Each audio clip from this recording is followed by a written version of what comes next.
أشرف المرسلين سيدنا محمد بن عبد الله رسول الأمين وعلى آله وصحبه أجمعين. سبحانك لا علم لنا إلا ما علمتنا إنك أنت العليم الحكيم. رب اشرح لي صدري ويسر لي أمري واحلل عقدة من لساني يفقهوا قولي رب يسر ولا تعسر ويسر بخير. سيدنا فضيل أستاذ الفيصل Rabbi Tuhan bahwa di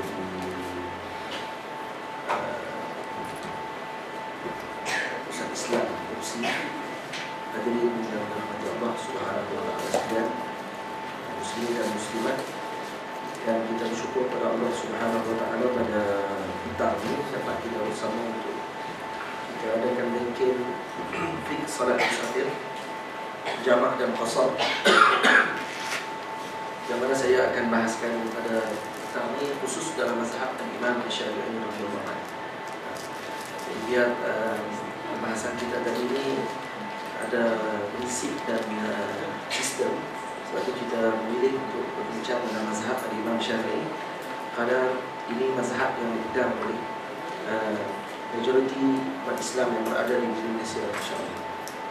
Terima kasih Allah Ta'ala sekalian, saya pilih untuk baca kitab yang disusun oleh Al-Fadhil Ustaz Muhammad Hanif bin Haji Ibrahim daripada Terengganu, yang mana kitab ini mengumpulkan daripada sekian kitab yang muktabar di sisi mazhab Al-Imam Syafi'i, dan perbahasannya menarik dan ringkas. Kitab ini boleh dijadikan sebagai bekal untuk kita bermusafir di mana-mana.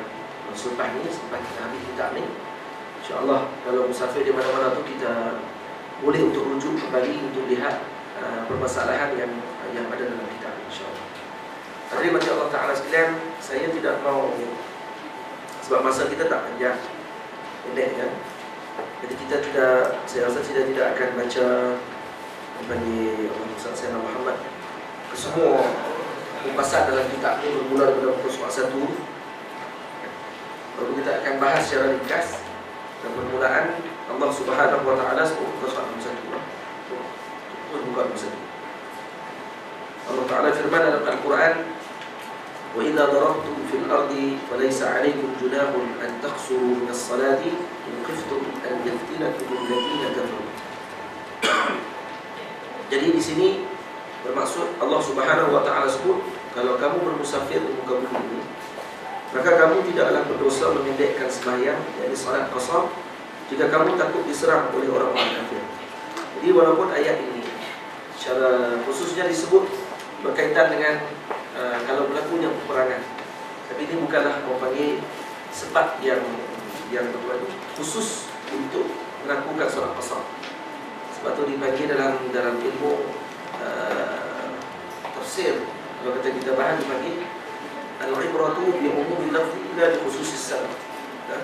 Ibrah dalam ayat ini bukan dengan khusus sebab tersebut, tapi dengan umum lafaz ayat tersebut Allah Ta'ala membenarkan untuk kita melakukan solat jamak dan qasar.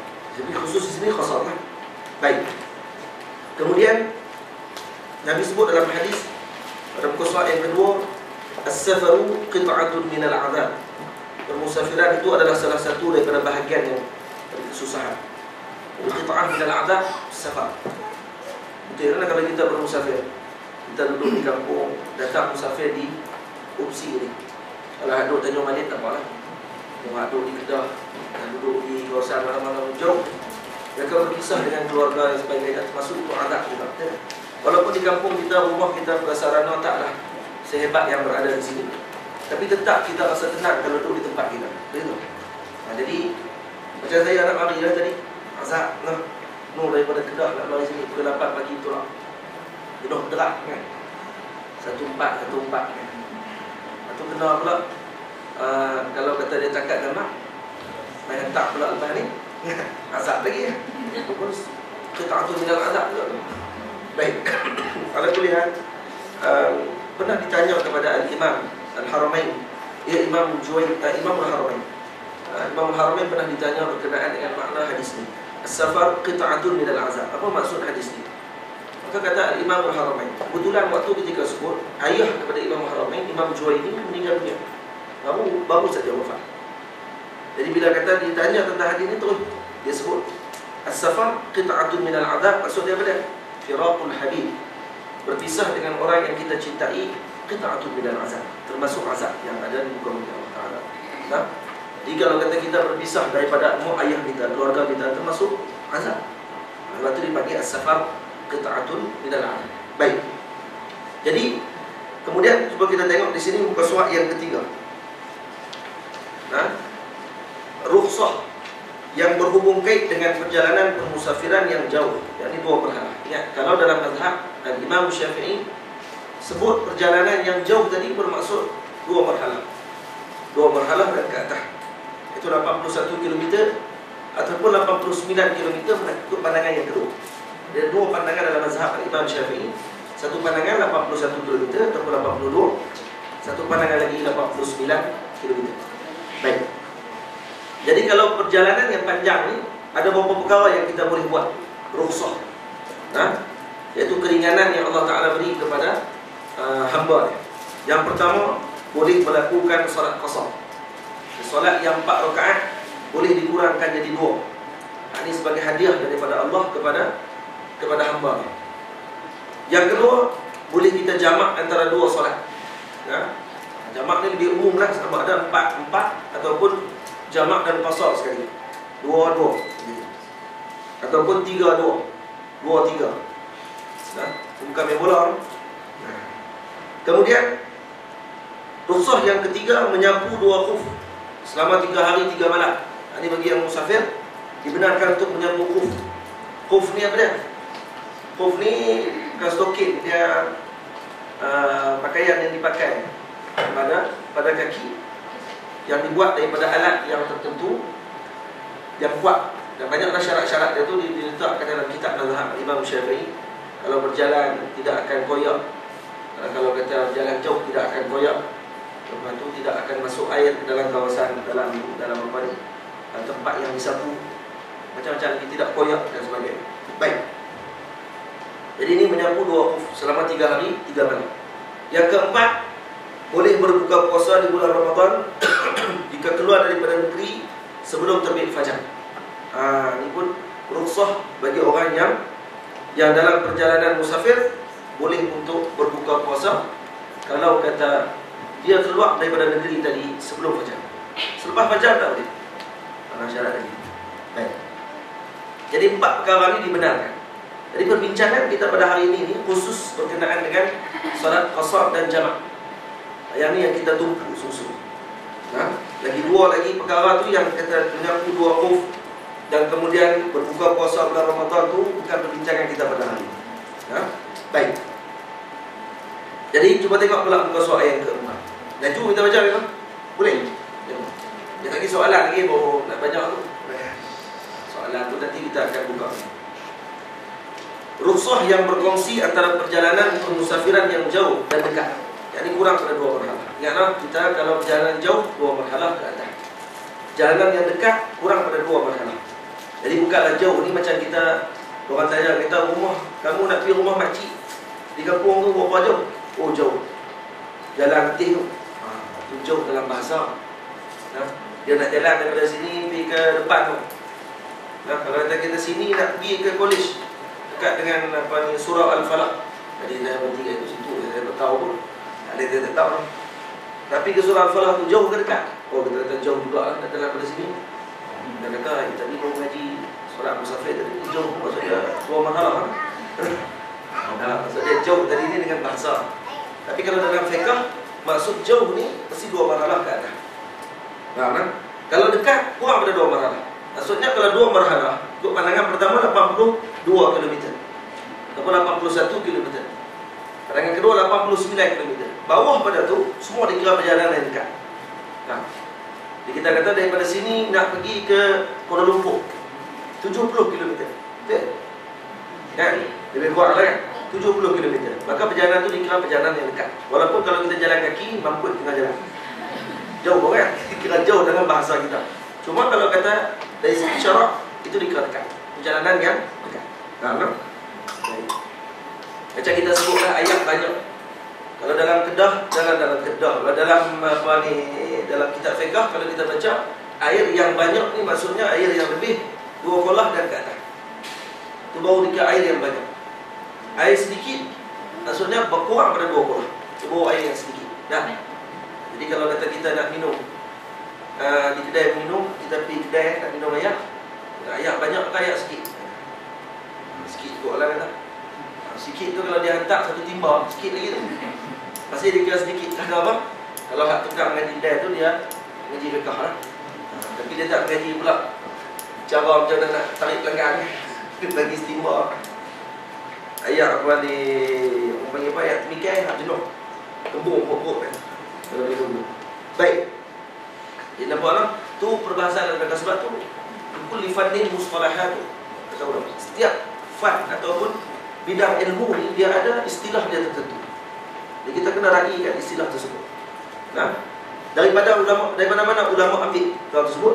Tidak lain tidak bukan daripada hadis Rasulullah sallallahu alaihi wasallam. Semua diambil daripada hadis Rasulullah. Nah, baik. Cuba tengok sini. Perjalanan bermusafiran jauh dan dekat ada 7 perkara yang mana kita berkongsi. Nah, rukhsah yang berkongsi yang boleh untuk dilakukan walaupun perjalanan tadi perjalanan yang dekat.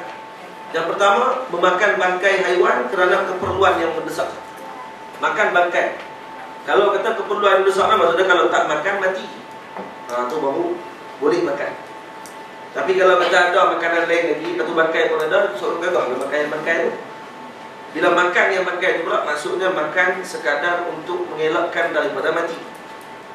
Bukannya makan sampai kenyang, lepas tu tersandak pun terlalu kenyang. Sandak kat pokok, tak nak makan. Nah, lepas tu pula buat pula banyak cara pula dia buat tu. Yang buat babi ya, ataupun bangkai binatang yang sembelih tak kenal dalam orang tadi. Dia ambil binatang tersebut, kemudian dia buat syekap 3 rasa kan. Syekap 3 rasa lain lah, dia syekap kan. Dia buat babi 3 rasa kan. Dia buat apa ni? Dia buat panggang, dia buat goreng kicap. Semua dia buat. Lepas tu dia buat pilih pula, nak makan pula. Yang ni tak boleh ya? Dia boleh makan sekadar untuk bagi elok daripada mati saja. Boleh. Yang kedua, mengerjakan solat sunat di atas kenderaan. Boleh buat solat sunat atas kenderaan walaupun perjalanan yang singkat. Nah, dengan syarat-syaratnya menghadap ke arah kiblat pada permulaan. Kemudian kalau kenderaan tadi berubah arah, dimaafkan, tidak ada masalah. Dan boleh dalam keadaan duduk. Kalau kata semayang ni semayang sunat. Semayang fardu tak boleh. Semayang fardu kena dalam keadaan yang berdiri tegak. Kena duduk dalam keadaan yang tetap. Tidak boleh dalam keadaan duduk. Jadi kalau sini nak pergi ke Allahumma salli ala sayyidina Muhammad, nak pergi ke Kuala Lumpur, dalam perjalanan nak pergi tadi kita naik bas. Daripada kita duduk menyembang kosong, kita sembahyang sunat. Nah, kita naik bas daripada Kuala Lumpur jalan putar nak balik ke Kedah, nak balik ke Perak semua sekali. Kita dah sembahyang isyak pada bulan Ramadan. Habis sembahyang isyak kita naik bas. Daripada kita kosong, baik kita sembahyang tarawih dalam bas tersebut dalam keadaan duduk boleh kerana dia sembahyang sunat. Nah, itu cara. Baik. Solat dengan tayamum. Ini yang ketiga. Solat dengan tayamum sekiranya di tempat yang kebiasaannya tiada air dan tidak perlu qada. Ini dalam bab tayamum pula. Dalam bab tayamum panjang juga perbahasannya. Ini bukan hari dia untuk kita bincang. Sebab tu kelas kita pada hari ini sebagai permulaan, kunci ataupun pintu pertama untuk kita buka pengajian selepas ni. Di lepas ni kalau kata nampak banyak lagi rupanya tak arti. Maksudnya kalau ada pengajian-pengajian dengan para asatizah, ustaz-ustaz kita mengajar dan sebagainya, hadirkan diri dalam majlis tersebut. Karena pengajian ni fardu ain. Di solat qasar dan jamak ni fardu ain. Kalau tak arti yang kita nak musafir, masalah kita ni. Ramai orang sekarang ni saya dengar cerita dia pada dulu lagi, tapi dia ni heboh balik di UKM, ya, kawan-kawan kita UKM, UIA sebahagian je lah. Ada yang sekarang ni ambil sifat bermudah-mudah dalam bab jamak qasar. Nah, tak mau lagi berpegang dengan mazhab. Kemudian pandang rendah dengan ulama-ulama mazhab. Seolah-olah mazhab ni disusun macam duduk kat kedai kopi, betul saja susun. Boleh gitu. Dia ingat ulama macam tu. Nah, ulama-ulama tulis kitab ni nak siap sebuah kitab ni dengan amalan mereka, dengan mereka punya kajian mereka yang bertahun-tahun, pengajian mereka yang berpuluh tahun. Nah, bukannya dengan apa ni tiba-tiba bagi tidur terus siap kita. Bukan ini. Nah, jadi bagi apa ni bukan main Lego kan. Bukan main Lego, bukan kita duk main pau. Kan? Tak bagi bangun cuci siap. Kan? Itu ya. Lepas tu bagi makan kau suka. Makan kenyang tak kenyang mampu. Yang penting nyawa dia naik balik. Itu je kan. Itu budak-budak pun boleh main. Tapi ni ilmu ni ni sebab tu dia kata Imam Ibn Sirin, inna hadha ilma dinun fanzuru amman ta'khudhu dinakum. Ilmu ini adalah agama sebenarnya, sebahagian daripada agama. Yang dimaksudkan tadi ilmu hadis, tapi termasuk juga dengan ilmu fiqh dan sebagainya. Inna hadha ilma dinun fanzuru amman ta'khudhu dinakum. Tengok kepada siapa kamu ambil agama kamu. Maksudnya kita nak ambil fiqh, nak ambil dengan orang yang belajar dengan guru. Tak boleh orang yang keluar tiba-tiba aja tak tahu mengaji fiqh daripada mana, guru mana yang dia belajar, kemudian terus dia mengajar fiqh. Pengajian itu dia akan jadi caca berbau. Kadang-kadang percakapan dia akan jadi tunggang terbalik, berlaga antara satu sama lain. Saat dia cakap gini, saat dia cakap macam ni, kerana tidak ada sistem dalam pengajian tersebut. Tapi kalau orang yang belajar dengan guru, maka dia akan diajar cara untuk berfikir.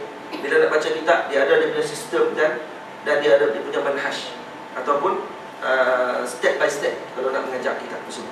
Baik. Jadi kita tengok ada yang berpandangan kata balik ke rumah sendiri. Tempat mastautin dia pergi buat jamak qasar lagi sampai di rumah dah, di kampung, di Kedah tu, buat lagi 7 hari pula. Qasar. Suka dia guna hadis. Konon-kononnya ahlul hadis. Mengaku kata mereka ni ahli hadis. Orang yang erti hadis. Tapi itu ulama-ulama mazhab yang susun ni tak erti hadis. Kadang-kadang kita jumpa hadis, tapi tidak semestinya hadis sahih tersebut sesuai untuk diamalkan. Betul? Bukan semua hadis sahih kita boleh nak amalkan benda tersebut. Faham tak? Ada orang kata tadi dia pegang dengan pandangan kena beramal dengan hadis sahih saja. Hadis dhaif tak boleh. Tak apalah. Kita kata hadis dhaif kita tidak guna untuk halal dan haram, untuk fadail dan juga untuk manaqib, tidak ada masalah. Dan ulama-ulama pun dalam bab tu sangat pegang kuat.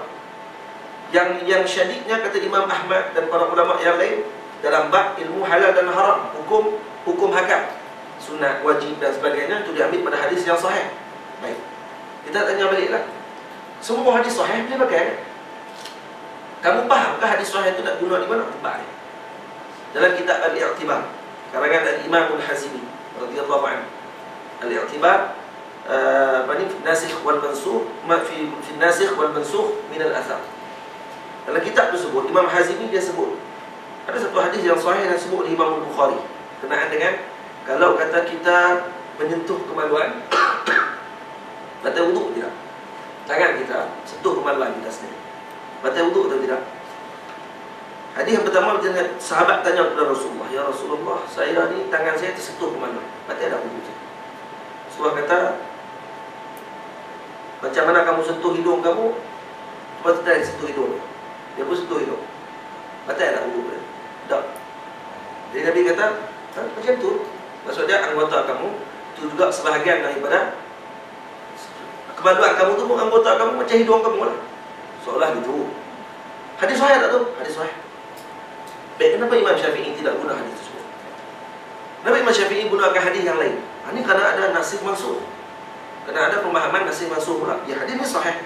Ada satu hadis lagi yang dinasahkan, yang menasahkan hadis yang sebelumnya.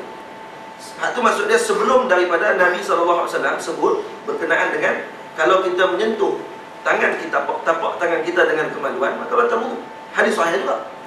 Baik. Yang kita herannya, mereka nak suruh ikut mereka. Mereka je betul. Kadang-kadang golongan mereka je betul kata kalau kata sentuh kemaluan dengan tangan tidak batal wuduk.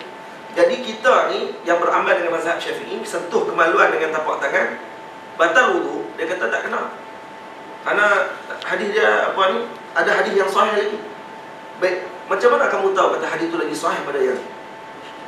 Tak tahu pun, tapi cuma dia bila dia baca kitab, dia jumpa hadis itu, dia kata oh rupanya hadis pada buat ni tak betul. Orang kampung kita duk beramai, tak betul. Dia memang orang dia suka cari popular ni, dia suka buat benda pelik. Ada orang. Nah, lepas tu kata ulama Imam Ibn Khaldun sebut dia khalif tu'raf. Kamu buat benda pelik, InsyaAllah kamu terkenal. Khalif Mu'af, tulis settle Facebook. Tak senang nak kita kenal zaman lah ni, buat benda pelik-pelik pada orang. Orang minum air pun mulut dia berukut hidung. InsyaAllah terkenal. Orang masuk ke dalam Facebook pula kan, sedut ke hidung. Orang sedut ke mulut, dia sedut ke mata. Orang minum air, makan buah jagung ke mulut, dia hentam jagung, buah ke hidung. Lepas tu keluar ke biji mata. Terkenal. Khalif Mu'af. Dan tu juga dalam bab ilmu, suka buat benda pelik daripada orang. Padahal hadis yang menyentuh kemaluan dengan tangan juga termasuk hadis yang sahih. Dan hadis ni membatalkan hukum yang sebelumnya, kata ulama. Imam Muhazimi mengatakan sedemikian. Hadis ini membatalkan hukum yang sebelumnya, kerana hadis yang pertama tadi disebut dengan tahun yang sebelum tu lagi. Hadis yang kedua disebut tahun selepasnya. Saya tak ingat ada tahun berapa. Tengok balik kita. Jadi bermaksud ulama kaji dulu, walaupun semua ini hadis sahih. Dia nampak terjumpa terus tu nak kena beramal. Tak kena gitu. Kalau macam tu kita kata dah kadang kemaluan tu sama dengan hidung, eloklah kalau berjalan pergi ke kuliah, pergi ke kampus apa semua, tak usah tutup zip. Boleh? Apa nak buat gitu? Dia buka zip, lepas tu tunjuk ke orang. Bila orang kata tu awak tutup zip tu, dalam hadis Nabi sebut, hak ni sama dengan hidung. Awak yang tak tutup, awak tutup zip, tahu pun tutup zip. Nampak kata apa? Nabi nak bagi ketika sebut sebagai permulaan. Ini kan masjid Nabi besar kan? Dia pergi kat kotak tu, dia tanya, Tuan Syekh, di mana maqam Rasulullah? Maka Tuan Syekh ni tu jawab, melawat maqam Rasulullah adalah bidah. Ush. Kawan tu tanya di mana, jawab tu hukum. Oh, hebat gila ni. Orang tanya lain, jawab lain. Kalau kata itu, kalau orang main tanya kat saya, Ustaz, saya nak pergi ke kuliah sejarah. Adik saya belajar sejarah. Kuliah sejarah. Di mana apa sejarah? Astagfirullahaladzim. Kuliah sejarah ni untuk pengetahuan tidak ada zaman Rasulullah. Rasulullah tidak ada pernah buat kuliah sejarah. Upsi pun tidak ada pada zaman Nabi Muhammad SAW. Siapa yang mari ke upsi hukumnya bidah. Bodoh dulu kan. Kalau kata gitu memang game. Ustaz ni memang game. Otak dia jadi tak apa nak sentai dah. Mungkin bab perjalanan jauh, safar qita'atun minal azab, kan? Jadi dia terazab dengan dia punya perjalanan. Jadi jawapannya pun jadi kacau bilang. Lepas tu, bila saya dengar jawapan tu, jadi nak tergelak. Tapi bahaya di Saudi kalau kita pergi tegak dia, masuk bawah tanah lagi tak? Dia ahli majlis fatwa, tapi abangnya, Syekh, apa jawab macam ni? Kawan tu tanya di mana maqam Rasulullah, abang jalan direction dia, gitu oi, tu maqam Nabi. Ni tak jawab hukum. Hukum dia bidah. Yang sunnah hanya melawat raudhah. Oi, bagaimana pula ni? Sunnah melawat raudhah ya, bukan melawat maqam Rasulullah. Oh, gitu rupanya. Habis itu hadis Nabi, kuntu nahaitukum an ziyaratil qubur, ala fazuruha. Aku larang kamu lawat kubur, maka lawatlah kubur, kecuali kubur Rasulullah. Ada. Nabi dah sebut itu, kecuali kubur Rasulullah. Nabi suruh lawat kan? Kalau Nabi suruh, apa hukumnya? Sunnah. Ala fadhuruha, maksudnya sunnah lawat kubur. Tiba-tiba maqam Rasulullah terkeluar daripada hadis itu sendiri. Pelik lah kita. Ni kata orang zaman lah ni dia laju, konon-konon dia erti tapi tak erti rupanya. Pakai janggut panjang sampai ke dada, kan? Kemudian pakai kedah tak serban sikit dan kepala. Dia erti terus. Nampak tu, oh erti gila dah ni. Dia cakap bodoh, kan?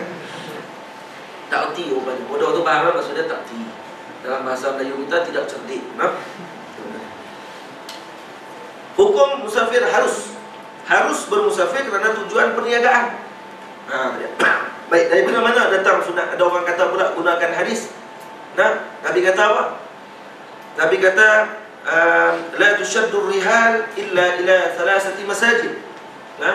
Masjid hadha, kata Nabi, masjid Nabi, wa Masjidil Haram, wa Masjidil Aqsa. Tidak boleh kamu untuk nak bersiap bermusafir melainkan ketiga masjid. Nabi kata tidak boleh kamu bersiap. Tushaddur rihal, maksudnya mengikat ikatan rihal kamu untuk kamu nak buat apa? Nak pergi musafir yang jauh ni, semata-mata melainkan ketiga masjid. Yang ini Masjidil Haram, Masjidil Aqsa dan Masjid Nabi SAW. Gunakan hadis ni, mereka berpandangan kata tidak boleh berniat untuk melawat maqam Rasulullah. Kalau kita pergi ke Madinah dengan tujuan lawat makam Rasulullah, tak kena, dia kata, tak boleh. Kerana Nabi melarang melawat melainkan ketiga masjid. Yang tiga masjid ni je. Saya tak boleh. Betul ke jawapan? Pernah dengar? Tak pernah dengar juga? Oh, kacau. Macam mana nak jawab? Ini jangan boleh buat pula hukum sunat pula bermusafir ke makam Nabi. Kita duduk di sini, nak pergi musafir ke Madinah, nak lawat makam Nabi dengan tujuan pertama nak lawat makam Nabi, kemudian baru sembahyang di masjid Nabi. Macam mana pula hukum? Dengan hadis tersebut yang Nabi larang bermusafir melainkan ketiga masjid.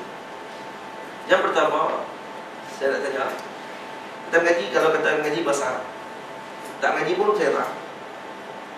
Dia ada dalam bab ni, dia panggil bab al-mustasna, al-istisna dia panggil. Istisna ni pada bab pengecualian. Ada perkataan illa. Nah, la tushaddu rihal illa ila thalathati masajid. Tidak. Dia ada perkataan illa itu, maksudnya ada tul istisna.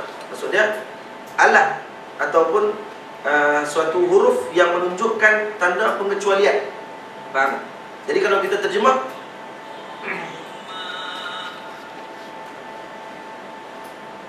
maksudnya kalau kita terjemah, tidak boleh kamu bermusafir kecuali ketiga masjid.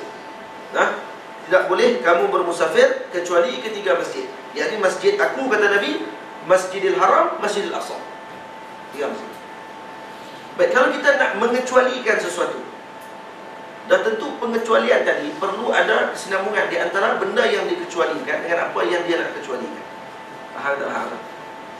Contoh, dia ada tul istisna, selepas ada tul istisna dipanggil mustasna. Sebelumnya dipanggil mustasna minhu, yang dikecualikan. Jadi kalau kata hadis ni bermaksud tidak boleh kamu bermusafir untuk melawat makam Rasulullah, kecuali ketiga masjid. Kenal tak ayat? Faham tak? Dia ada takdir tu. Kenal? Tak boleh. Boleh? Mana ada pen? Boleh tulis ni? Boleh. Boleh tulis? Tak nak pen? Tak boleh. Faham nampak tu? Tak nampak pun, buat nampak lah. La tushaddu ar-rihal illa ila thalathati masajid. Tidak boleh.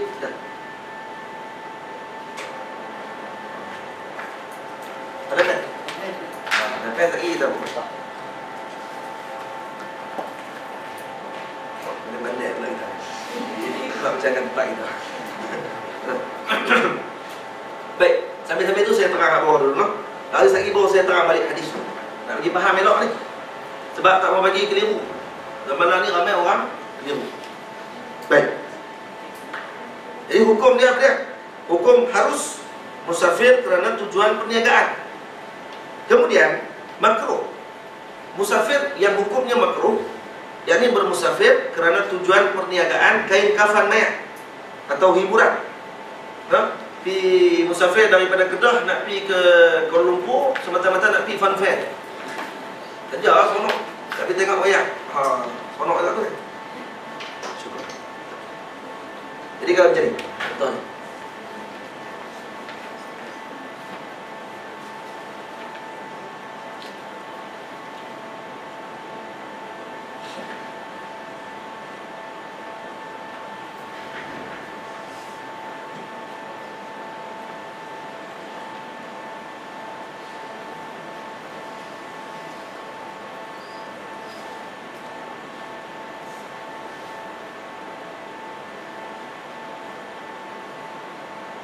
Okey.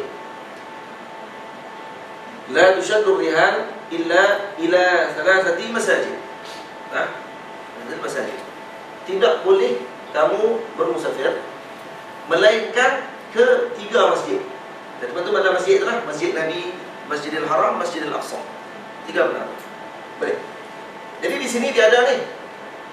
Dipanggil ni ada tu al-istisna.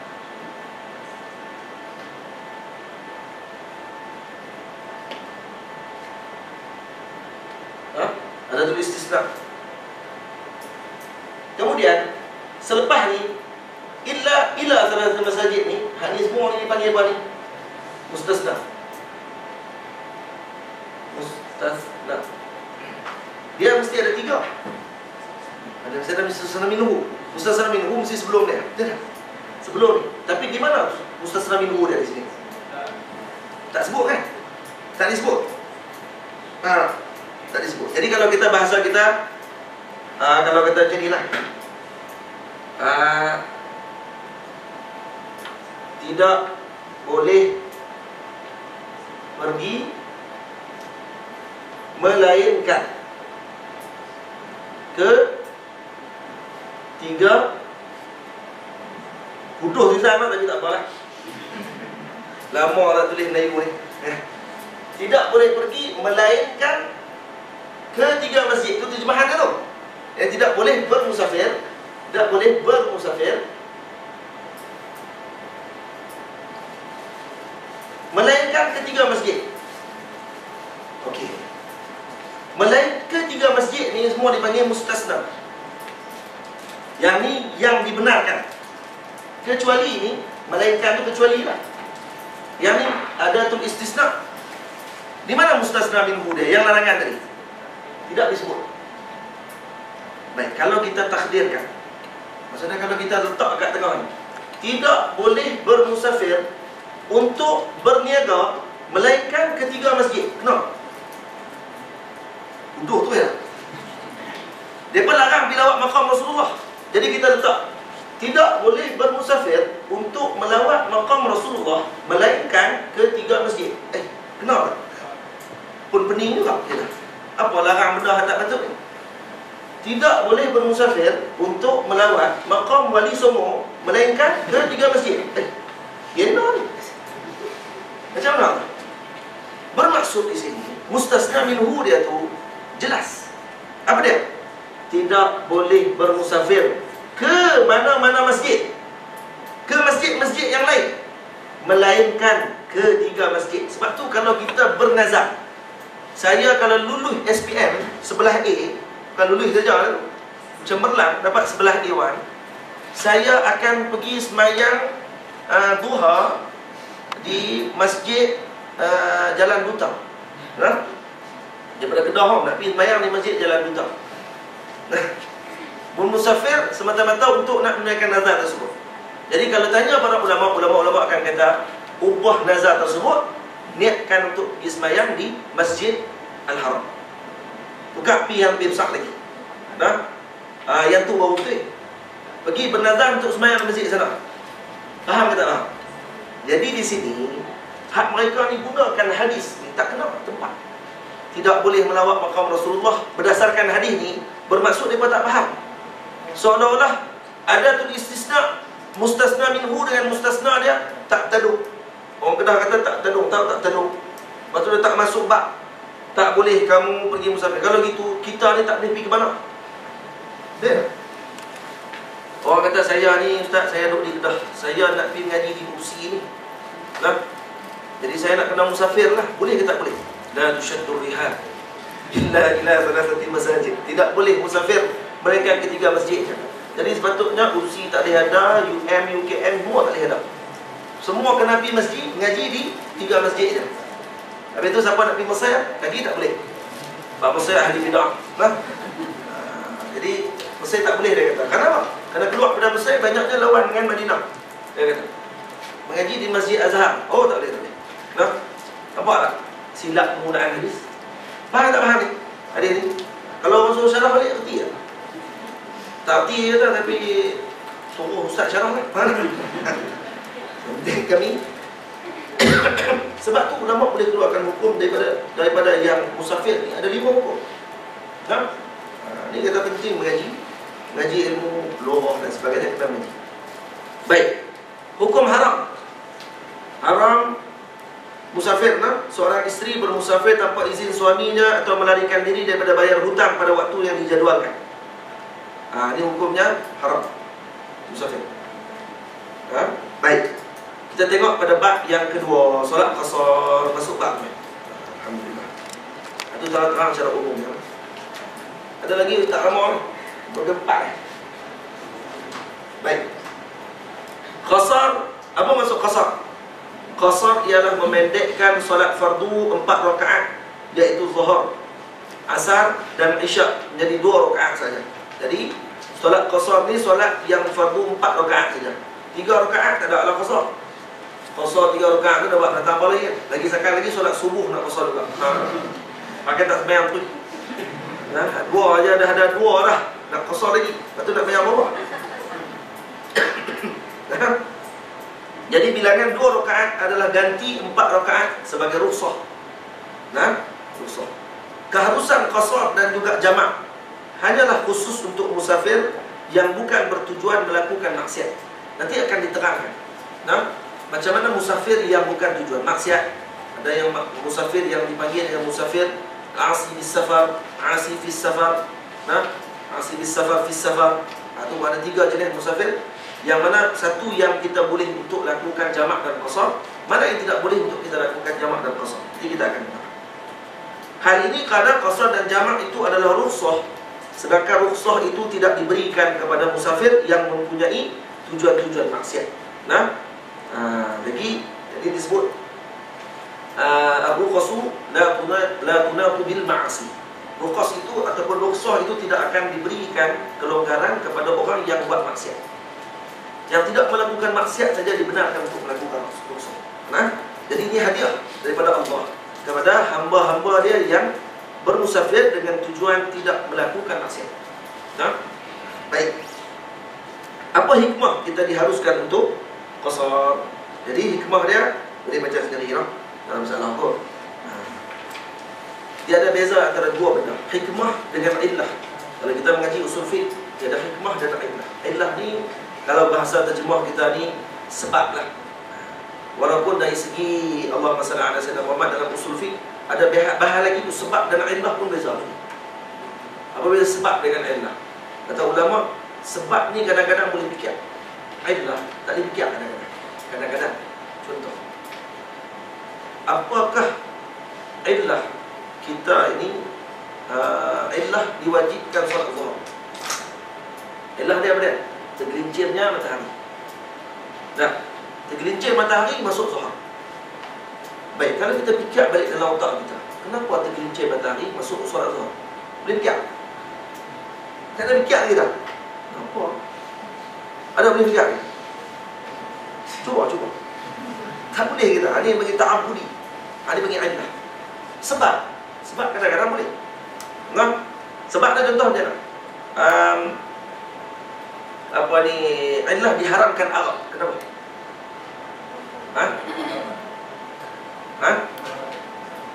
Berat pada akal, mabuk.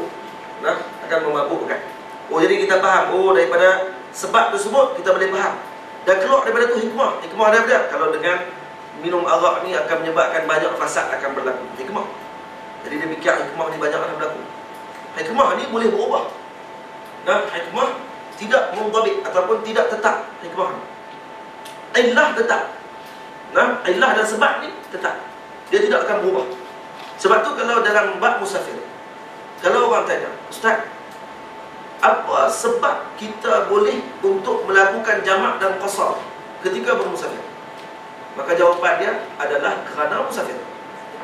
Tu illah dia. Illah dia sebab musafir. Allah Ta'ala kata kalau musafir boleh untuk jamak qasar. Tu selesai. Tapi Ustaz lah ni dah senang lah. Zaman dulu payah. Naik unta boleh jadilah. Zaman lah naik kapal terbang kan. Kalau Ustaz pergi Kuala Lumpur 45 minit tak ada nak tidur, baru dah sampai dah. Tak ada ke tenang, rehat elok. Itu macam mana pula? Boleh buat tak jamak qasar? Kita kata itu hikmah. Hikmah dia ghair mundabit. Hikmah dia kerana susah dalam musafir. Dan kemungkinan hikmah tadi terangkat pada zaman lah. Tidak lagi susah macam zaman dulu. Tapi tetap ada musafir tak? Musafir tetap ada. Maka tetap dikira boleh. Nampak tak? Kalau itu tak boleh lah orang nak pergi ke Mekah naik kapal terbang, tak boleh. Dia kena jalan kaki dulu baru boleh buat jamak qasar. Jadi hikmah boleh berubah-ubah, illah tidak akan berubah. Sebab tu dalam Al-Quran bila sebut bab musafir ni, illah dibenarkan untuk kita melakukan jamak dan qasar adalah apa dia? Musafir itu sendiri. Safar itu sendiri adalah illah dibenarkan untuk kita melakukan jamak dan qasar. Bukannya masyaqqah, bukannya kesusahan. Kalau orang tanya kita apakah sebab kita dibenarkan untuk melakukan jamak dan qasar ketika dalam musafir? Kita jawab kerana kesusahan. Oh, tak kena jawapan. Dari segi ilmu usul, dari segi ilmu fiqh, kamu jawapan tak kena. Karena kamu jawab tadi itu hikmah.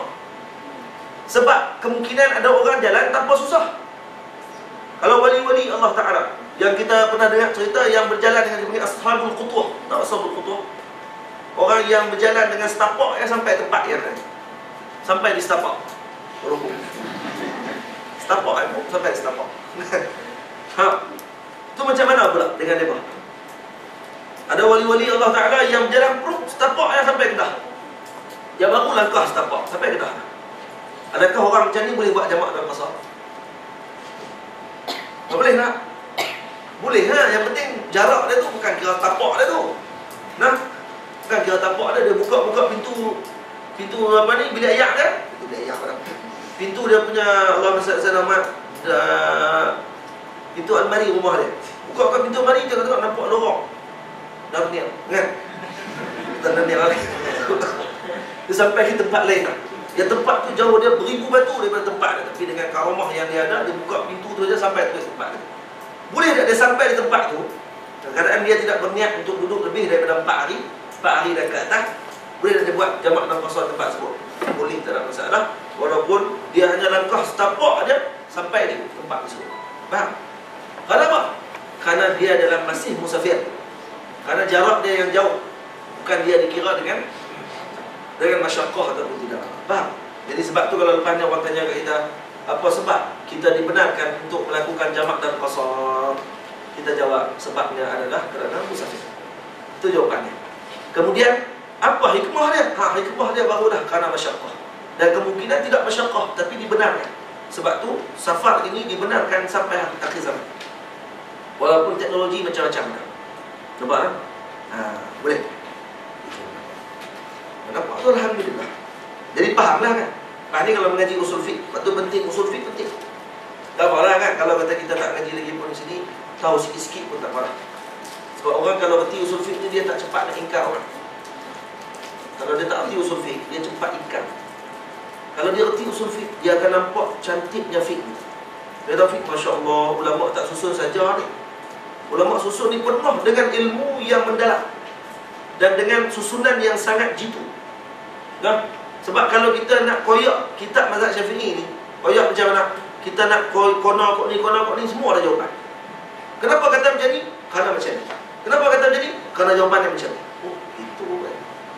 Jadi kita tak akan cepat susah bersangka dengan para ulama. Tapi kalau kita tak mengaji usul fiqh, kita akan jadi, kenapa dia keluar pandangan macam ni? Padahal hadis sahih sebut macam ni. Oh, tu dia. Dia kemah. Dia waktu tu dia rasa dia Imam Syafi'i juga. Dia pun mula nak hantar Imam Syafi'i. Jadi tak kena ada. Karena kamu pengajian kamu sama dengan Imam Syafi'i. Kajian kamu terhadap satu masalah ni sama tak dengan Imam Syafi'i sebut. Kena sedar diri lah. Orang zaman dia ramai tak sedar diri. Tu dia suka bahan, tu suka dia. Baik. Muka surat yang ketujuh, cuba tengok. Yang ni dalil-dalil keharusan solat qasar. Ada dalil yang pertama daripada Al-Quran, dalil kedua daripada sunnah Rasulullah, hadis, dalil ketiga daripada ijma' para ulama. Cuba tengok di bawah.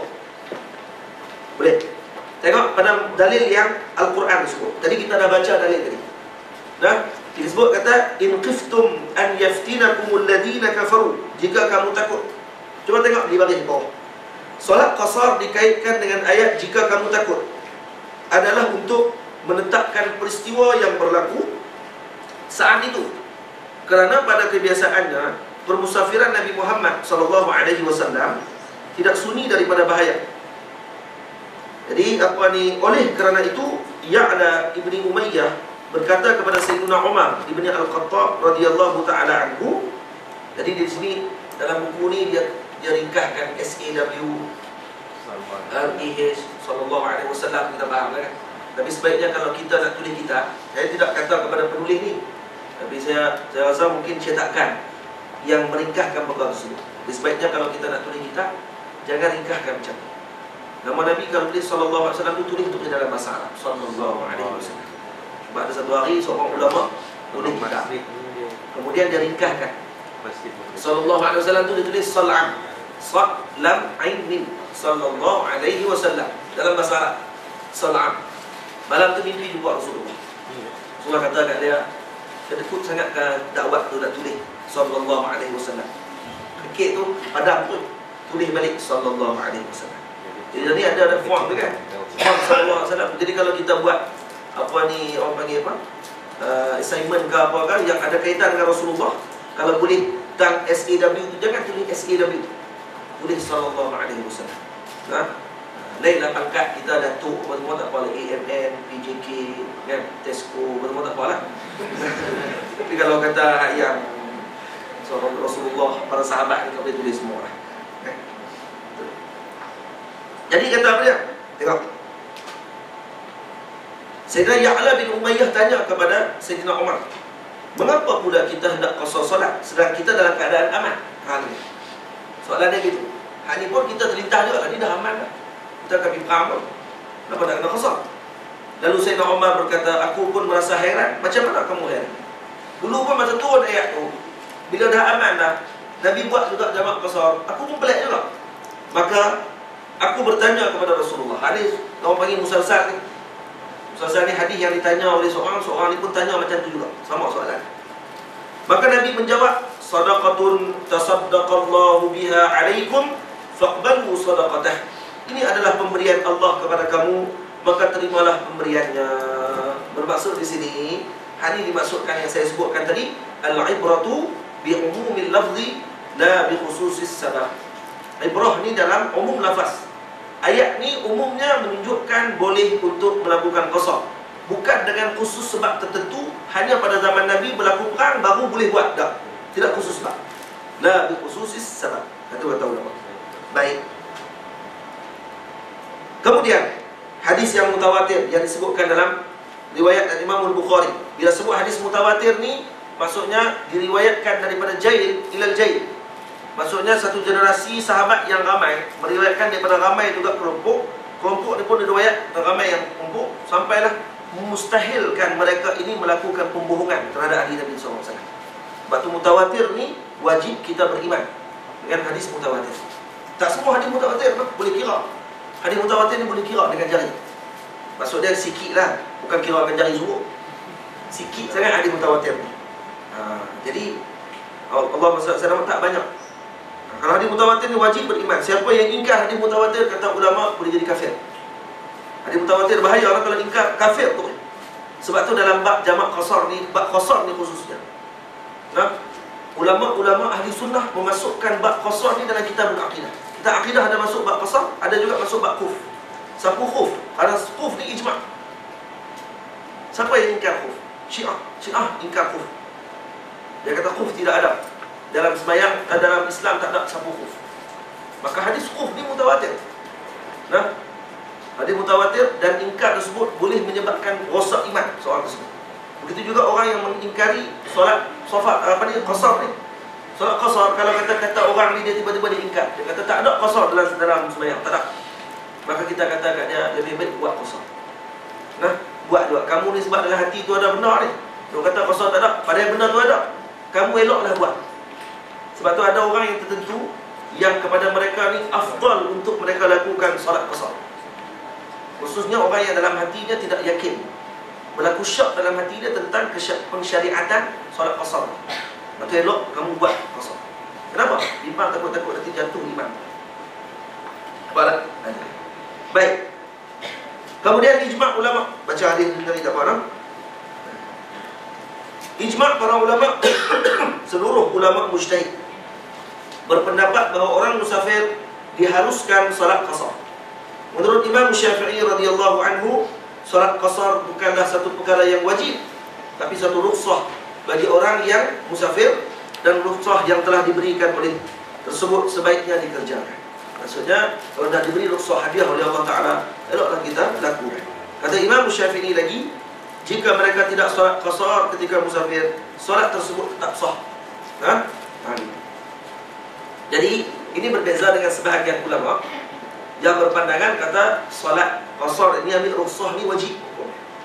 Lepas tu Imam ijma' apa ni, kalau kata yang kata wajib tadi, maksud dia keluar pada ijma', terkeluar daripada ijma'. Sebab ijma' ulama kata solat qasar ini hukumnya harus. Maksudnya tidak wajib. Kalau tak buat tidaklah batal sembahyang. Tapi kalau mazhab zahiri, batal. Kalau zahiri maksudnya mazhab yang pegang dengan mazhab Imam Daud zahiri. Kalau tak sembahyang qasar dalam musafir, batal sembahyang. Batal itu.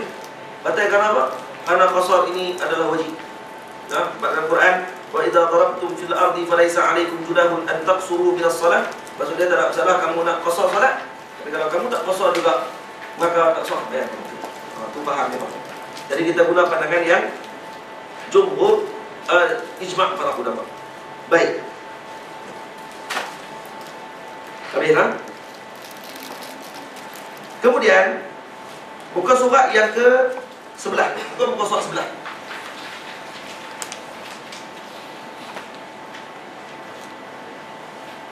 Awak tak ambil buku? Awak tak ambil kitab? Kalau kitab ada kat belakang kan? Ada kat belakang. Kalau saya rasa lebih baik ada kitab. Kalau tak ada kitab, perempuan boleh rujuk. Tak mahal mana pun, 300 ya.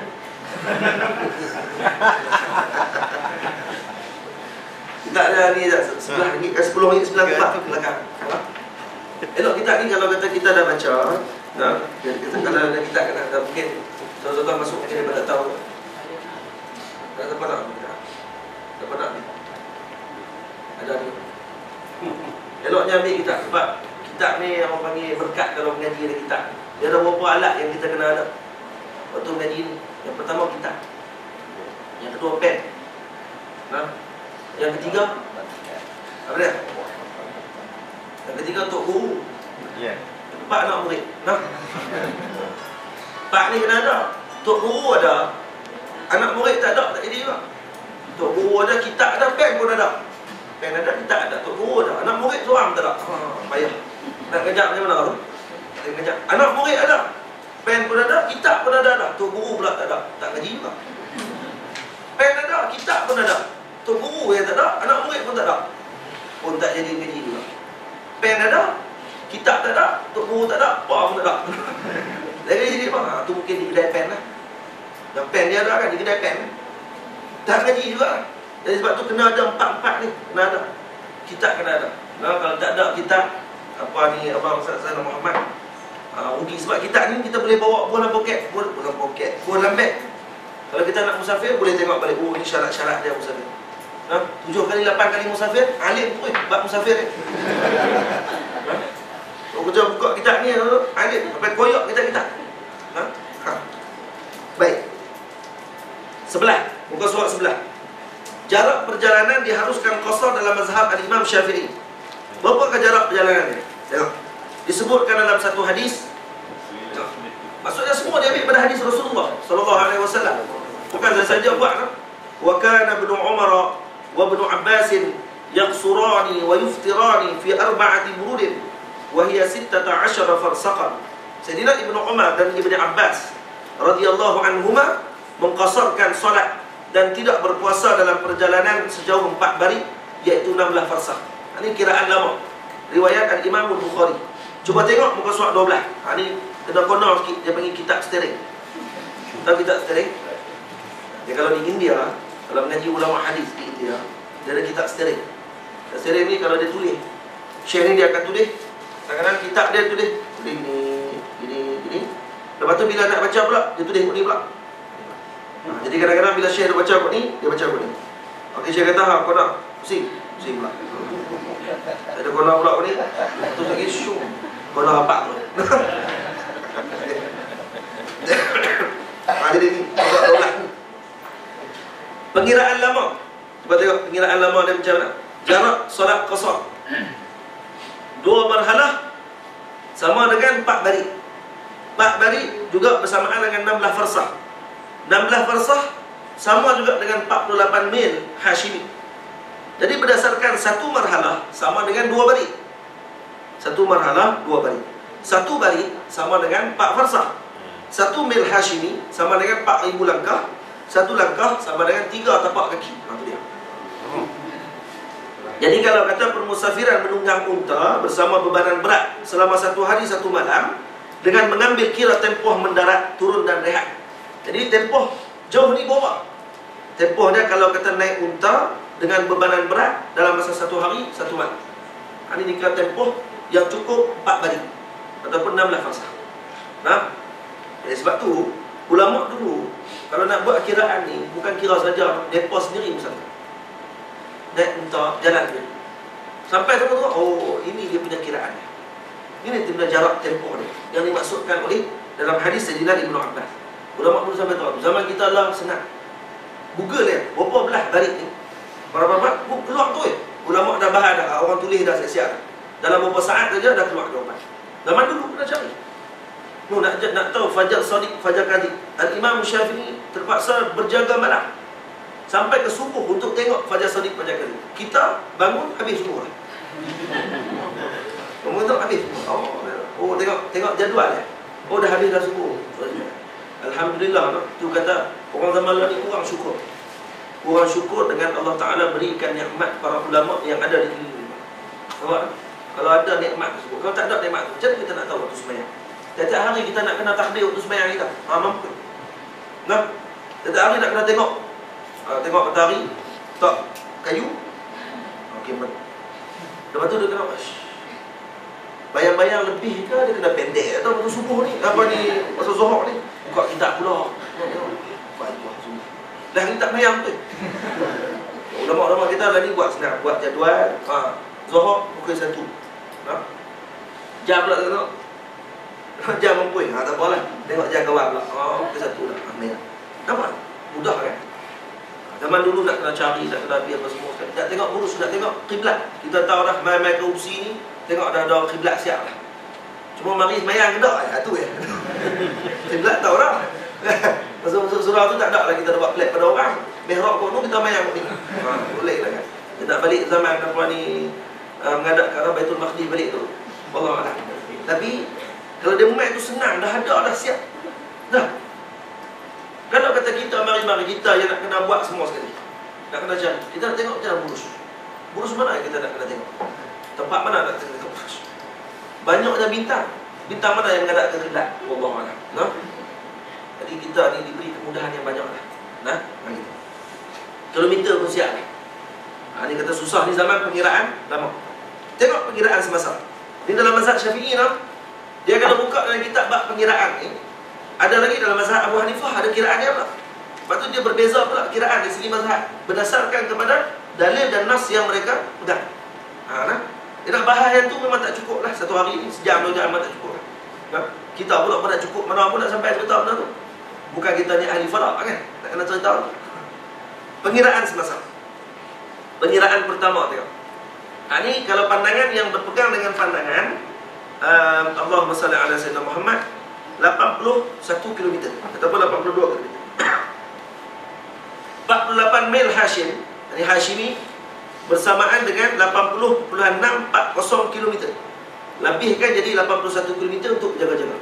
Ataupun 82 km. Berdasarkan, cuba tengok. 1 mil Hashimi sama dengan 350 zirah. Jadi 3,500 hasta.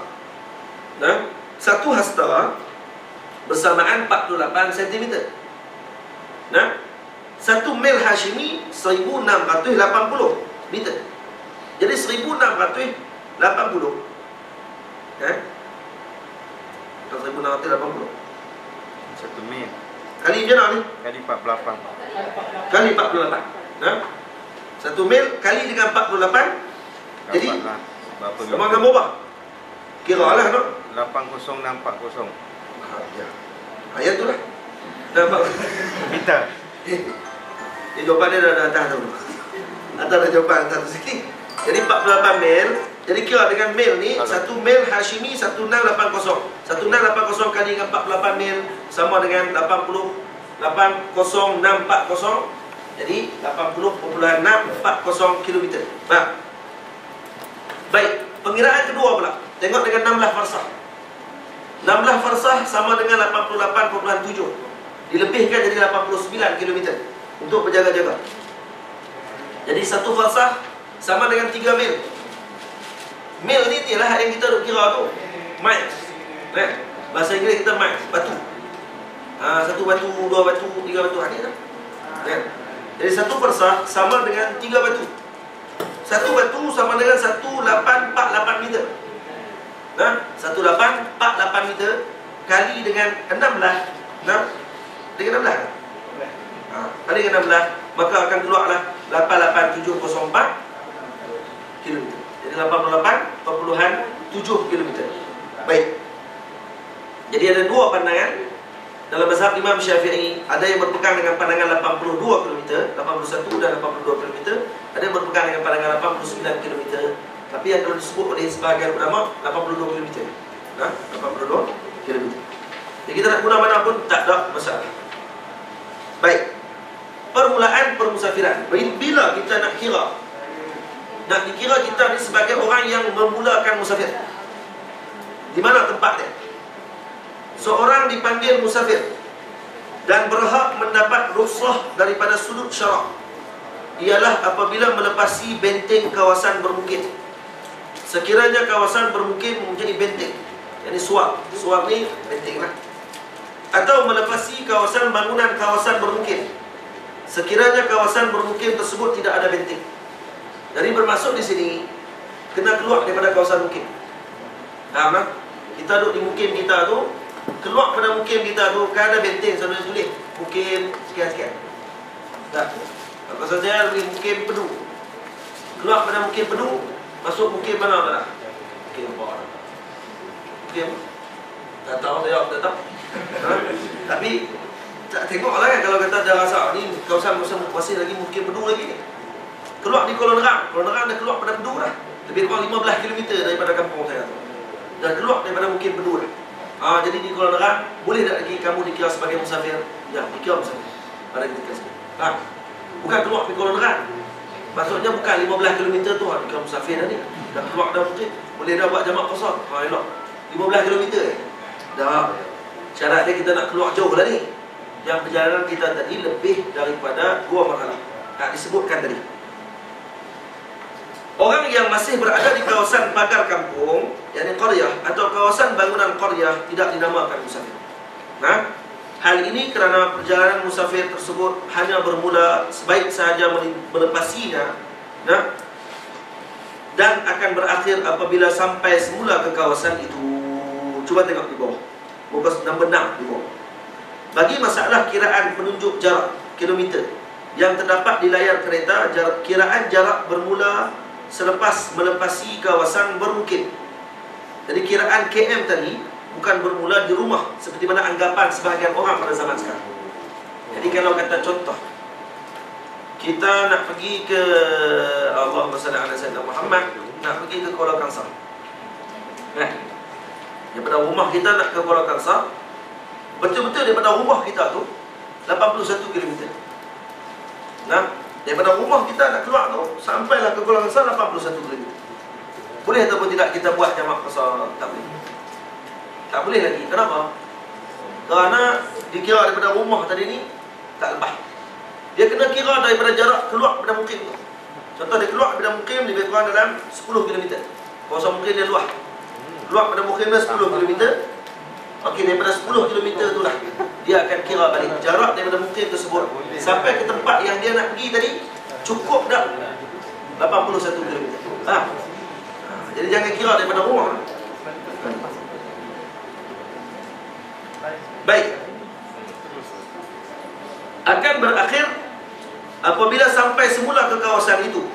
Hal ini berdasarkan hadis daripada Sayyidina Anas radhiyallahu anhu. Beliau berkata, "Shallaitu zuhra ma'an Nabi sallallahu alaihi wasallam di Madinati arba'an wa bi Dzul Hulaifati rak'atain." Aku menunaikan solat zuhur bersama dengan Nabi sallallahu alaihi wasallam di Madinah 4 rakaat dan solat asar di Dzul Hulaifah sebanyak 2 rakaat. Jadi Dzul Hulaifah ni di mana? Di luar kawasan bangunan Madinah Al-Munawwarah. Dzul Hulaifah ni kawasan Abyarul Ali. Tempat yang kita orang nak niat miqat.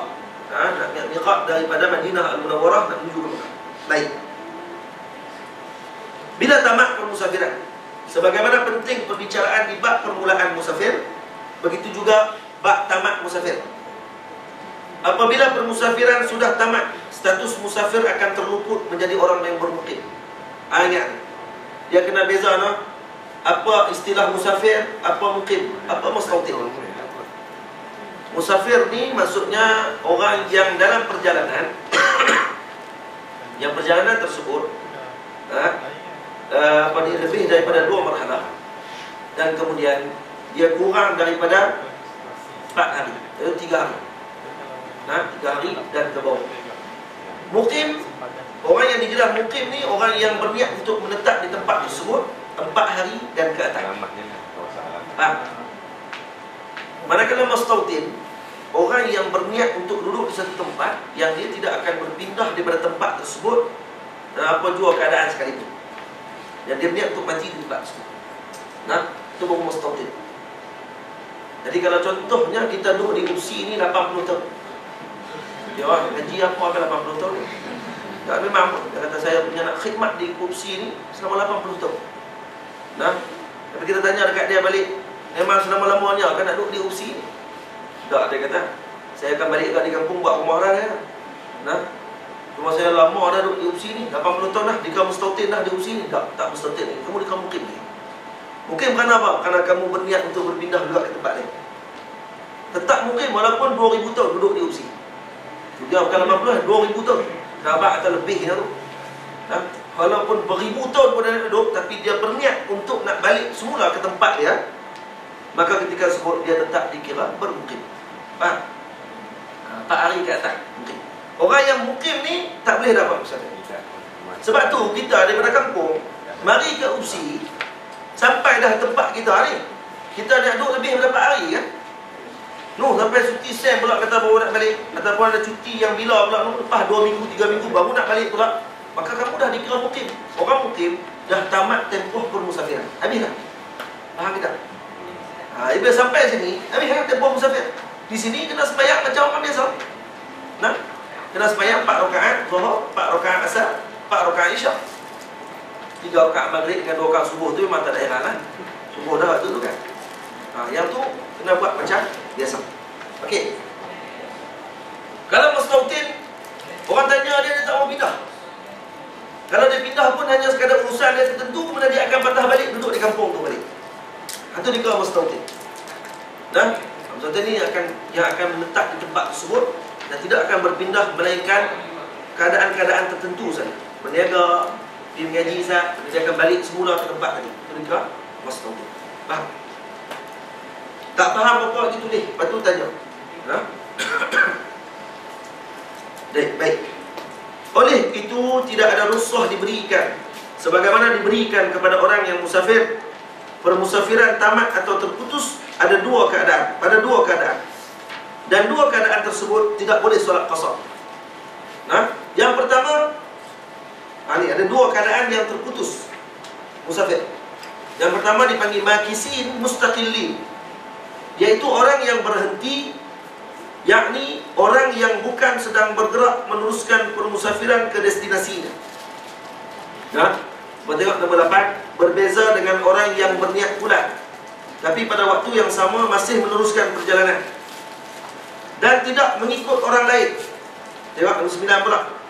Mustaqil apa dia? Bukan mengikut orang lain, ghair mustaqil, mengikut orang lain seperti isteri mengikut suaminya. Dia ni bukannya tabi', bukannya ikut orang.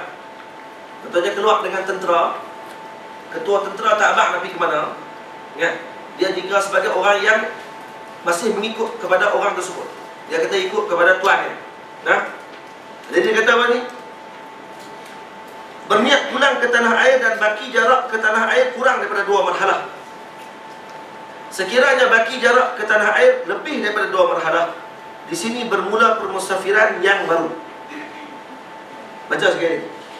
Makizin mustaqillin, yaitu orang yang berhenti, yakni orang yang bukan sedang bergerak meneruskan permusafiran ke destinasinya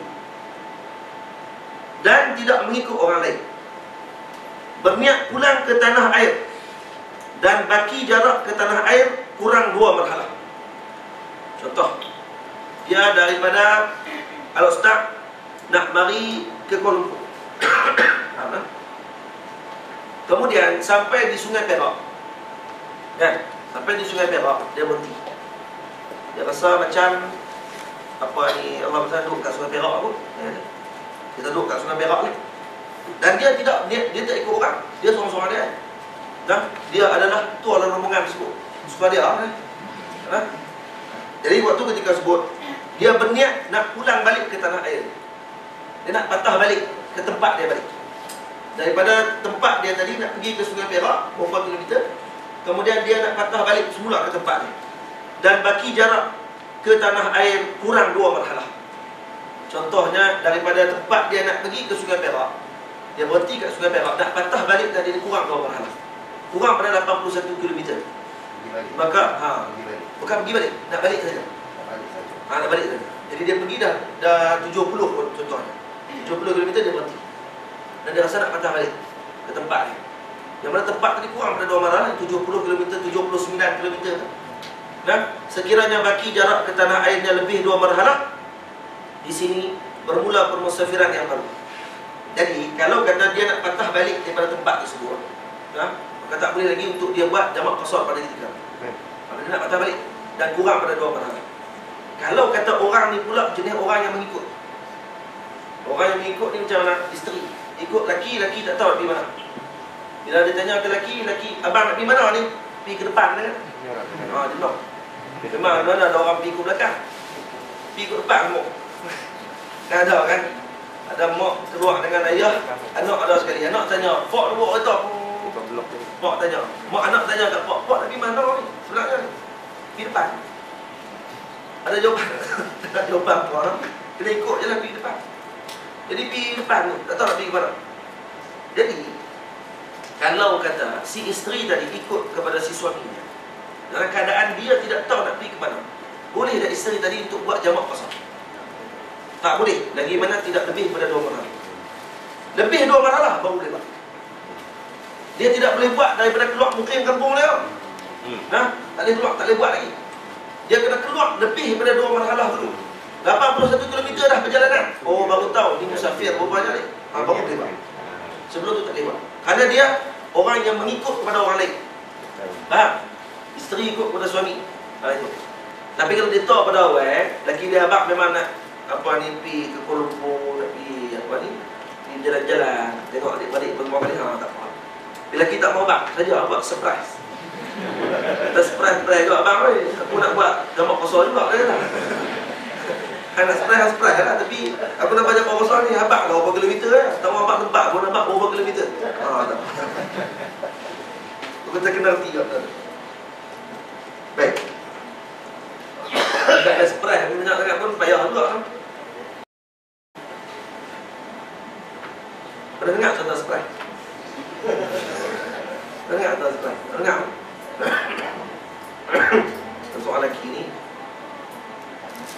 lelaki ni dia abang jangan balik. Abang jangan makan kat luar. Abang ni makan kau. Syarat dia mesti makan kau. Macam mana keadaan tadi? Apa ni? Dia pun balik. Sampai kat tengah jalan, dia suka makan telur. Dia tinggal makan telur. Dia pun berhenti kat kedai tepi jalan. Belilah telur 5 biji. Dia banyak kan. Jadi sambil duduk tunggu telur siap tu, makan telur tu. Ada dah telur atas meja tu, makan tu 2-3 biji. Lepas tu sambil bawa kereta pula, bekai 5 telur ni. Telur pun kicap kan. Lepas tu makan sambil duduk bawa kereta tu kan, sambil nak balik rumah. Sampai di rumah, kok pintu rumah, isteri kata, "Abang ada surprise ni tak?" Kena tutup mata. Tutup mata, masuk duduk kat meja makan. Dia duduk. Bini kata tunggu saat malam nak pergi ke dapur. Dia pun pergi dapur. Bini pergi dapur. Dia duduk seorang-seorang. Dia kata, nak terkentut pula. 7 biji telur kan, tak? Bini duduk dapur tak apa kot. Dia pun angkat sikit pun. Dia kata sedap. Dua saat tu nak kentut lagi. Dia kata, "Alah, bangun tu dia. Bangun berdiri, tonggek sikit, keluar. Kentut dia bom tadi.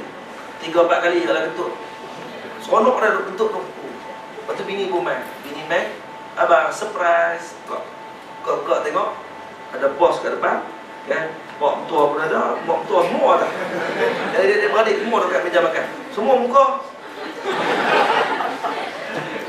Dia nak cover punya malu ni, dia pun tanya kat pak dia. "Pak main bila mak?" Lama dah kat pak dah. Ya tak? Alamak lah, daripada kentut pertama. Nak surprise pun abang dulu. Dah biasa rumah duduk 2 orang. Tiba-tiba pagi pak mentua main. Jauh hilang. Nak kentut pun jadi ni ya. Baik. Dia. Lepas tu buat kentut ni kena jaga. Kita buat kentut punya kentut depan buat mentua. Masuk bilik ya. Nah. Abang perempuan lah. Baru nikah apa semua kali korek hidung depan buat mentua. Allah. Nampak segak dah. Korek hidung pula. Tak korek hidung masuk dalam jamban. Duduk depan cermin tu hang korek semua. Yang kedua, niat menetap di suatu tempat. Niat menetap di suatu tempat selama 4 hari. Kalau dia niat nak duduk 4 hari, jadi dah dia ni orang yang berbukit. Atau lebih, tidak termasuk hari ketibaan dan hari berangkat pulang. Itu. Cuba tengok apa ni Allahumma salli ala Sayyidina Muhammad. Nombor 10 dulu. Kita baca nombor 10. Gambaran bagi masalah yang pertama ni. Zaid telah bermusafir dari tanah airnya dan berniat menempuh perjalanan permusafiran lebih 2 marhalah. Kemudian setelah marhalah pertama, Zaid berniat pulang ke tanah air. Berdasarkan situasi ini, permusafiran terputus dan permusafiran seperti permusafiran baru. Oleh kerana permusafiran baru ini kurang 2 marhalah, Zaid tidak boleh qasar salat. Nampak? Jelas. Jadi kalau kata jauh. Kalau kata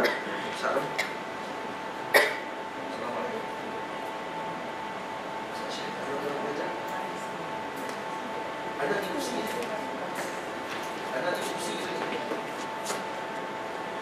Tak ada.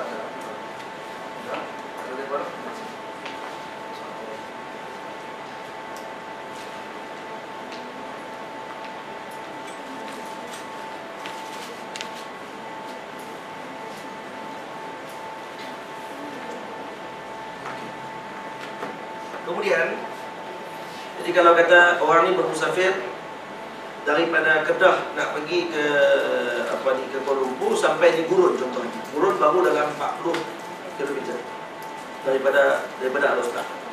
Saya duduk abang tempat saya lah no. Saya tak pergi tempat tuan-tuan no, nak abang tempat kan. Bagi faham kilometer lah. Kedah pergi ke Gurun lebih 40 km. Daripada kilometer 40 tersebut, tiba-tiba saya berniat nak patah balik. Jadi dah kurang daripada 2 marhalah. Maka bila saya nak patah balik, permusafiran yang kedua tu dikira balik. Dikira dengan tempat saya berhenti tersebut. Jadi, kalau saya bermusafir daripada Kuala Nerang sampailah daripada Kedah nak pergi ke Kuala Lumpur sampai di Sungai Perak. Saya berhenti. Sungai Perak dah berapa ratus kilometer lah. Saya kata saya nak patah balik. Patah balik ke Kedah semula. Jadi permusafiran saya dikira balik pada ketika tersebut. Jadi tengok balik. Daripada Sungai Perak nak pergi ke tempat saya berapa ratus kilometer. Kalau lebih daripada marhalah 81 km, masih lagi boleh buat jamak qasar bagi kita semua. Faham? Itu maksudnya. Jadi apa ni Allah bersallallahu alaihi wasallam, kalau kurang tak boleh. Kalau kurang pada 2 marhalah tak boleh. Untuk buat. Baik, yang kedua niat menetap 4 hari ataupun lebih. Tak termasuk hari masuk dan hari keluar. Hari tiba dan hari keluar. Nanti kita akan ajak pula cara macam mana nak kira hari masuk keluar tu. Hari itu kita akan tengok. Di sana dia kata apa? Cuba tengok ni. Kerana pada hari masuk adalah hari ketibaan dan pada hari keluar adalah hari berangkat pulang. Dua-dua hari tersebut syarat dengan kesibukan melibatkan perjalanan. Di sana terdapat rukhsah selama 18 hari dan 18 malam. Diberikan kepada musafir bagi masalah musafir yang pada mulanya bercadang menetap kurang daripada 4 hari untuk selesaikan urusan, dan apabila urusannya selesai dia akan beredar. Lalu di luar perancangan urusannya tidak dapat diselesaikan dalam jangka masa tersebut dan kelewatan terus berlanjutan, dia sentiasa harap hajatnya akan selesai dari sehari ke sehari. Oleh itu dalam masalah di permusafirannya belum tamat sehingga 18 hari. Ini orang panggil boleh buat qasar dan jamak dalam 18 hari. Bila? Syarat dia orang ni berniat untuk duduk di tempat tersebut kurang daripada 4 hari. Jadi contoh dia datang di Kuala Lumpur, daripada Kedah pergi ke Kuala Lumpur dengan urusan nak buat ada urusan pengajian dia apa semua sekali. Dia kata mungkin dalam masa 3 hari siap lah. Tak. Jadi dia masih ada tempoh musafir. Dia sebenarnya 3 hari tu boleh buat. Dia jangan kata dia tak dah. Urusan ni memang seminggu pun siap. Nah, seminggu siap, memang dah awal lagi dia ada dikira sebagai orang yang dikira sebagai mukim. Nah, hak ni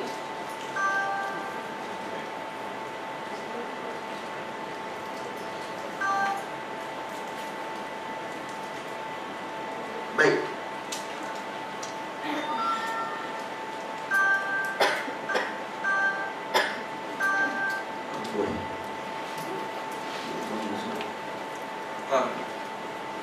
Jadi kalau kata Allah Subhanahu Wa Taala Muhammad, dia pergi tu dia kata ke 3 hari siap. Dia kata hari ketiga pun tak siap lagi. Nah, perangai apa ni? Orang ada buat kerja tu pun, urusan dia tadi pun macam set juga, Arab set. Bukrah, nah. Baik esok lah. Esok siap. Esok pula dia pergi. Hari keempat. Hari keempat tu boleh buat tak lagi jamak qasar? Boleh. Boleh dia buat qasar lagi. Kenapa? Karena dia sangka akan urusan dia akan siap lagi. Mai hari keempat tak siap juga. Esok lagi. Dalam keadaan tak pasti. Bila akan siap, dia tunggu-tunggu. Jadi sehari ke sehari dia boleh buat. Selama berapa hari? 18 hari. Ini baru 18 hari. Ni jangan mai ke sini. Tahu dah nak duduk cuti 3 minggu lagi. Lagi 3 minggu nak cuti, dia pun mai. Saya cadang nak duduk 3 hari je kan. Tapi kursi tak pergi balik. Lagi 3 minggu boleh balik. Jadi boleh panjang macam nak buat. Semua kosong. Jadi pembalah orang panggil lah. Pembalah. Jadi dia nak gunakan kesenangan tu tak boleh. Dia ada syarat dia. Syarat dia mesti dia datang dengan niat 3 hari saja. Bawah pada 4 hari. Kemudian urusan dia rupanya tidak selesai. Sampailah berapa hari yang dibenarkan untuk dia buat jamak qasar? Selama 18 hari dia dibenarkan pada kita. Faham? Ini maksudnya. Baik. Perhatian. Tengok. Muka surat 15.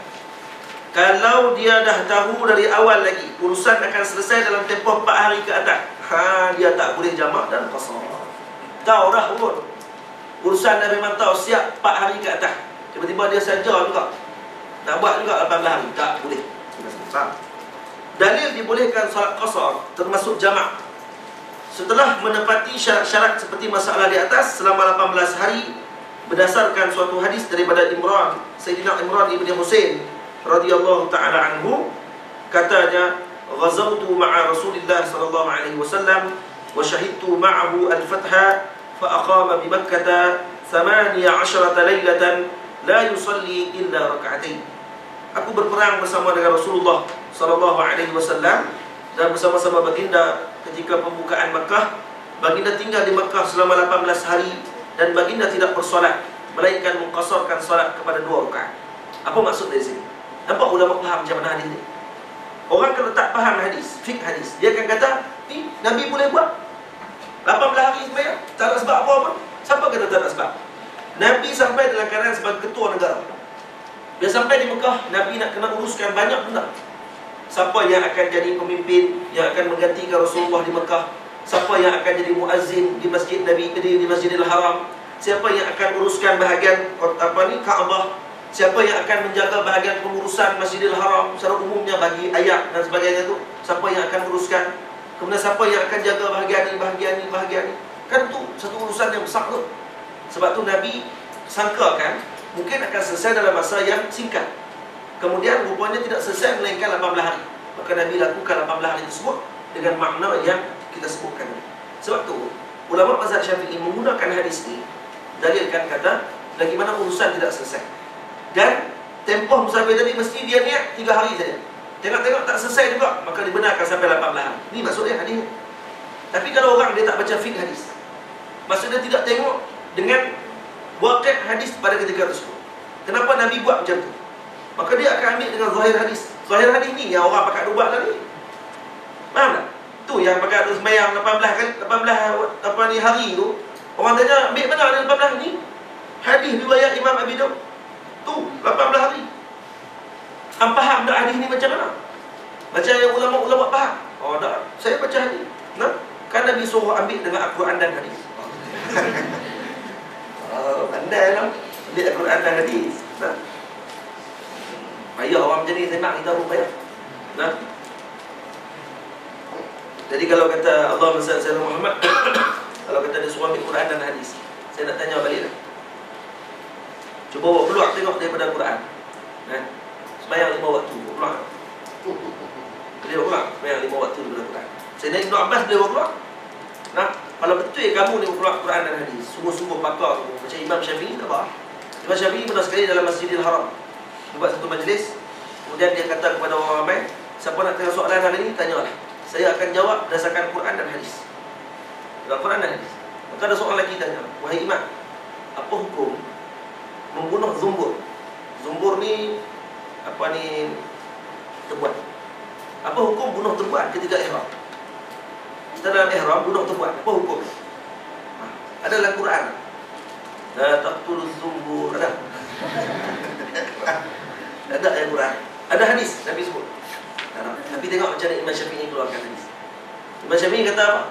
Sayyidina Umar radhiyallahu anhu membenarkan bunuh zumbur. Tadi kan Imam Syafi'i kan kata aku akan keluarkan daripada Quran dan hadis.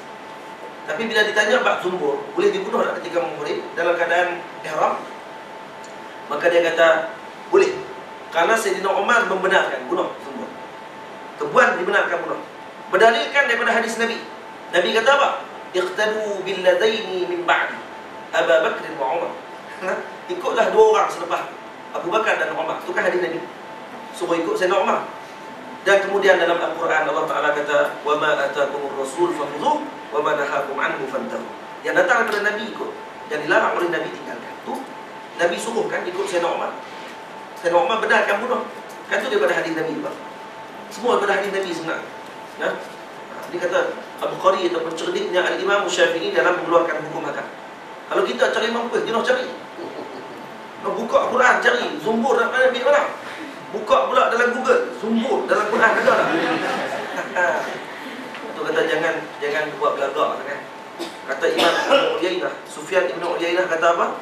Hadis ini adalah racun kepada orang yang tidak pandai menggunakan hadis.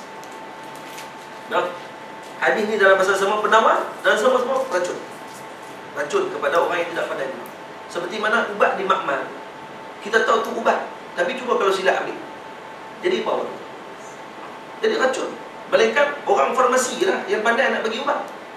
Tak. Kemudian doktor pula, dia yang akan tentukan ubat ni berapa banyak nak kena makan. Farmasi dia sedia ubat. Macam tu ahli hadis. Lepas tu ahli hadis kata nahnu sayadilah wa antumul atibba. Para fuqaha ni adalah atibba. Sebab tu ilmu hadis, ilmu fiqh kita kena ambil. Nah, fiqh hadis kena ambil dengan fuqaha, bukan dengan muhaddisin. Ni manhaj ilmu. Nak ambil fiqh hadis kena ambil dengan fuqaha, bukan dengan muhaddis. Muhaddis hanya ambil hadis ya. Hadis ni sahih, hadis ni dhaif, ada hak tu ya. Bukan hukum. Hukum ambil dengan fuqaha, fuqaha yang ngerti hukum. Faham tak? Ini imam-imam dulu sendiri yang mengaku kami ini adalah penyedia ubat. Nahnu sayadilah, kata Sufyan bin Uyainah, wa antumul atibba, kata kepada Imam Abu Hanifah, kamu semua adalah, kamulah adalah sebagai doktor yang menentukan ubat tersebut. Jadi kalau pergi ke farmasi, nah, ahli farmasi boleh tak? Kita pergi kata ada saya ni demam, no, sakit perut sikit, jadi ahli farmasi pun kita bagi strepsil lah. Strepsil kan, strepsil sikit lengkung kan. Bagi yang tu lah, daripada aku bagi ubat lain mampu tu lagi minum. Farmasi dia akan bagi ubat melainkan dengan tunjuk kepada doktor dulu. Kita pergi jumpa doktor, doktor akan tulis ubat apa kita bagi ke farmasi. Farmasi akan ni ubat ni, bagi ubat ni. Betul? Dia akan bagi ubat. Macam tu juga dengan ahli hadis dan fuqaha. Ahli hadis menyediakan hadis. Fuqaha yang akan tentukan hadis ini sesuai digunakan untuk pada bab apa. Macam mana makna hadis itu maksudnya? Faham tidak? Kalau tak faham yang tu, hak tu yang menyebabkan orang zaman lalu ni bersalah dengan hadis Rasulullah.